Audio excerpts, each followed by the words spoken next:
આંગણવાડી કર્મચારીઓનો દેશવ્યાપી વિરોધ, વેતન વધારવા અને સામાજિક સુરક્ષાની માંગ. તાજેતરમાં 25 ફેબ્રુઆરી 2026ના રોજ આંગણવાડી કર્મચારીઓએ માનનીય વડાપ્રધાન અને ગુજરાતના મહિલા અને બાળ વિકાસ મંત્રી ડોક્ટર મનીષાબેન વકીલને આવેદનપત્ર પાઠવ્યું છે.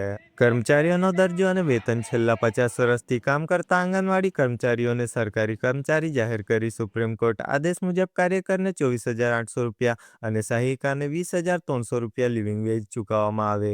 હાલમાં તેમને માત્ર અલ્પમાન વેતનનું જ ચૂકવણું કરવામાં આવે છે. સામાજિક સુરક્ષા. આંગણવાડી કર્મચારીઓ માટે પીએફ, ઈએસઆઈ અને પેન્શન સહિતની સામાજિક સુરક્ષા સુવિધાઓ લાગુ કરવાની માંગ કરવામાં આવી છે. આંગણવાડી બહેનો પાસે બાળકોનું પોષણ સિવાયની બીએલઓ, આર્થિક વસ્તી ગણતરી અને અન્ય વધારાની કામગીરીઓ કરાવવામાં આવે છે.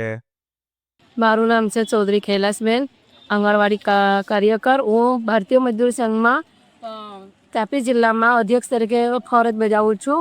આજે અમે એટલા માટે અહીંયા અમારા વિહારા તાપી જિલ્લામાં ભેગા થયેલા છે કે અમારા જે સરકારશ્રી એટલે કે હાઈકોર્ટનો ચુકાદો 24,800 ચૂકવવાનો વર્કરોનો અને હેલ્પરો માટે 20,300 આજ સુધી ચૂકવવામાં આવ્યા નથી.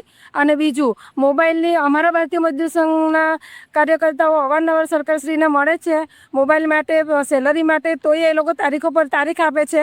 હવે છેલ્લે એવું કીધું હતું કે 15 ફેબ્રુઆરીએ મોબાઈલ મળી જશે અને આજે 25 તારીખ થઈ ગઈ છે પણ સરકારની હજી આંખ ખુલ્લી નથી. અને અમને એવા કામ સોંપે છે કે અમે અમારા પોતાના મોબાઈલ એટલા હેંગ મારે છે કે અમે અમારા પર્સનલ મોબાઈલમાં કામ કરી શકતા જ નથી. જેથી સરકારશ્રીને અમે એટલું જ એ જ વિનંતી કરીએ છીએ કે અમારા 24,800 વર્કરના અને 20,300 હેલ્પરના. અને બીજું કે ગુજરાતમાં નારી સશક્તિકરણ ચાલે છે પણ અહીંયા તો ફક્ત ને ફક્ત માત્ર નારીનું શોષણ અને શોષણ જ અમને જોવા મળે છે. નમસ્તે, હું અવનીબેન રાજેશભાઈ પટેલ. હું આંગણવાડી વર્કર છું. હું વાલોડની છું. અમારી આંગણવાડીમાં અમને 6 સેવાઓ સિવાય બીજી કોઈ બી સેવાઓ વિશે અમે કામ કરવા માંગતા નથી. અમારી આંગણવાડીમાં અમને 9:30થી 3 વાગ્યા સુધી 3:30 સુધી અમારે કામગીરી કરવાની હોય છે. તેમાં અમને જરા પણ ટાઈમ મળતો નથી. અમને 10,000 વેતન ચૂકવે છે. એમાંથી અમને કેવી રીતના મોંઘવારીમાં અમને ચાલી શકે? અમને ખૂબ તકલીફ પડે છે. અમારા છોકરાઓ ભણવાના હોય છે, અમારા ઘરની જવાબદારીઓ હોય છે. અમને 10,000માં ચાલતો નથી. અમારું વેતન અમને હાઈકોર્ટે ચુકાદો આપ્યો છે 24,800. તે અમને ચૂકવવા માટે ગુજરાત સરકારને ખૂબ વિનંતી. લેવલના અધિકારીઓ દ્વારા ધાકધમકી આપવામાં આવે છે, એવા બધું શું કહેશો? રાજીનામું મૂકી દેવા છે.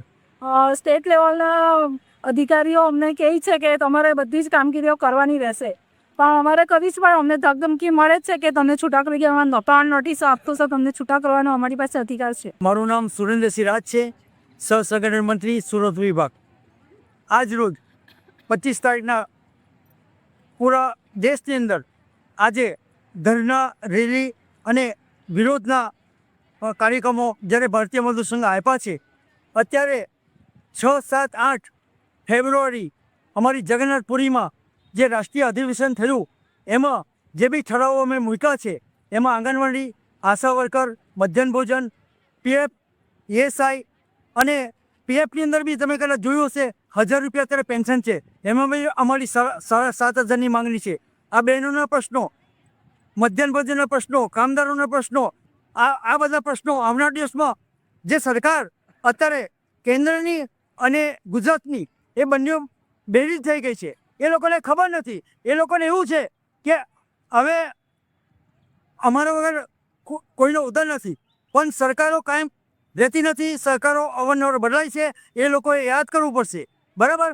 જે બહેનોનું તમે અત્યારે શોષણ કરી રહ્યા છો એટલું યાદ રાખજો કે એ શોષણ તમે આવનાર દિવસોમાં એનું સોલ્યુશન નહીં લાવો તો ગમે ત્યારે ચિત્ર બદલાશે